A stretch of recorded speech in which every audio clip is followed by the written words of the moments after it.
अचानक क्यों याद आया गेस्ट हाउस कांड का वो दर्द? अखिलेश और सपा पर निशाना साधने के चक्कर में माया ने उखाड़े गढ़े मुर्दे और मचा दिया सियासी हल्ला।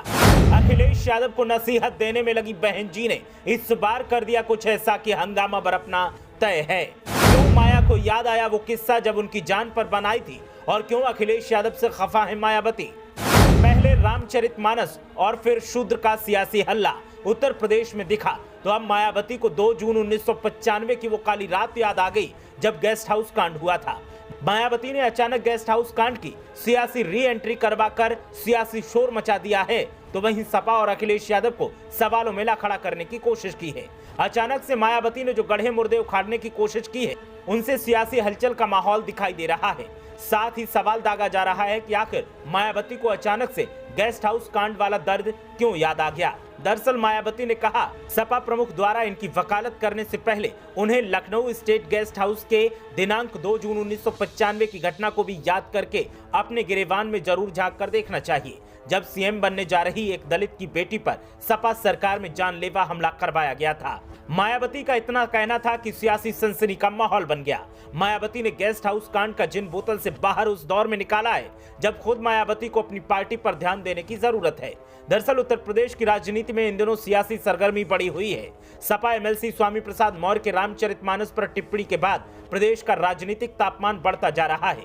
इस बीच बीएसपी सुप्रीमो मायावती का भी बयान सामने आया है और उन्होंने कहा, शूद्र कहकर सपा इनका अपमान न करे तथा ना ही संविधान की अवहेलना करे। साथ ही कहा कि सपा प्रमुख के द्वारा इनकी वकालत करने से पहले उन्हें लखनऊ स्टेट गेस्ट हाउस कांड के दिनांक 2 जून 1995 की घटना को भी याद कर अपने गिरेबान में झांक कर देखना चाहिए। मायावती सिर्फ यहीं तक रुक जाती तो अच्छा था। मायावती ने आरोपों और कटाक्षों का दौर एक लेवल और आगे बढ़ाते हुए समाजवादी पार्टी और अखिलेश यादव को लपेटे में लिया और कहा, देश में कमजोर और उपेक्षित वर्गों का रामचरितमानस और मनुस्मृति आदि ग्रंथ नहीं, बल्कि भारतीय संविधान है, जिसमें बाबा साहेब डॉक्टर भीमराव अंबेडकर ने इनको शूद्रों की नहीं बल्कि SC, ST और OBC की संज्ञा दी है। अतः इन्हें शूद्र कहकर सपा इनका अपमान न करे तथा न ही संविधान की अवहेलना करे।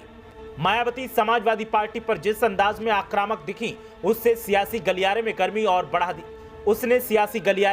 और बढ़ा दी है। मायावती ने कटाक्ष के दौर को आगे बढ़ाते हुए कहा कि देश के अन्य राज्यों की तरह यूपी में भी दलितों, आदिवासियों और OBC समाज के शोषण, अन्याय, नाइंसाफी और इन वर्गों में जन्मे महान संतों, गुरुओं और महापुरुषों की उपेक्षा और तिरस्कार के मामले में कांग्रेस, बीजेपी और समाजवादी पार्टी भी कोई कम नहीं है। मायावती ने एक ऐसी बहस का हिस्सा बनने की कोशिश की है जो पहले से ही सवालों के घेरे में है और विवाद खड़े हुए हैं। ऐसे में सियासी जानकारों का कहना है कि मायावती का मकसद है कि इस सियासी गंगा से वोट बैंक की राजनीति को मजबूत किया जाए, लेकिन हकीकत में उनके हाथ कुछ भी आने वाला नहीं है, क्योंकि पहले से ही सपा और बीजेपी ने इस मामले में इतना माइलेज हासिल कर लिया है कि मायावती के हाथ खाली ही रहने वाले हैं। वो बात अलग है कि सुर्खियों का हिस्सा मायावती जरूर बन सकती हैं, लेकिन उससे कुछ भला होने वाला नहीं है।